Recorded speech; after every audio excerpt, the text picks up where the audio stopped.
আসসালামু আলাইকুম। Hello viewers, welcome back to my channel. আজকে আমি আপনাদের দেখাবো খুব সহজভাবে কিভাবে লম্বা লাল সেমাইগুলো বাসায় তৈরি করা যায়।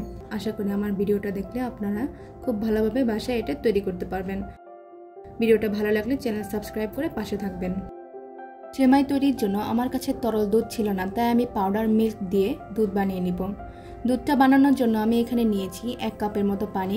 এখানে 1 চিমটির মতো লবণ দিয়ে দিব। 3 চামচের মতো পাউডার মিল্ক,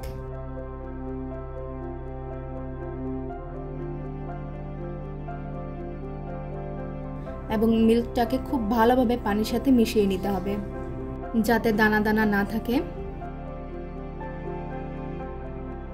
এবার আমি দিয়ে দিব একটা দারচিনি, 2টা এলাচ, একটা তেজপাতা মাঝখান দিয়ে চিড়ে দিয়েছি। আমি এখানে 1 চামচের মতো চিনি নিয়েছি, তবে আপনারা আপনাদের পছন্দ মতো মিষ্টি অ্যাড করতে পারেন। দুধটা বলক ওঠা পর্যন্ত নাড়াচাড়া চালিয়ে যেতে হবে।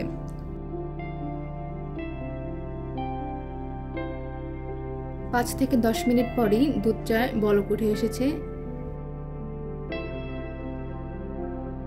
এখানে নিয়েছি 1 কাপের মতো লাল লম্বা সেমাইগুলো। এখন এতে লাল সেমাইগুলো দিয়ে দিব।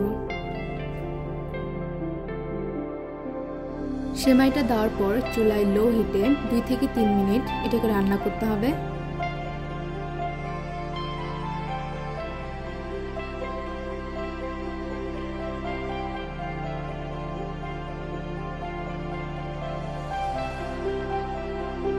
দুই থেকে 3 মিনিট রাখার পর সেমাইটা কিন্তু একদম নরম হয়ে গিয়েছে।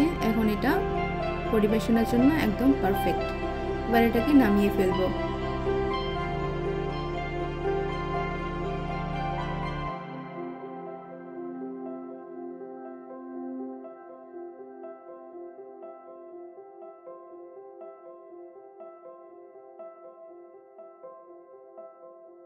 তো শেষে আমি সহজভাবে মাছ দিয়ে গার্নিশ করে নিয়েছি তৈরি মজাদার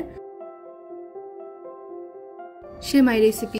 ভিডিওটা ভালো লাগলে চ্যানেল সাবস্ক্রাইব করে পাশে থাকবেন। ধন্যবাদ।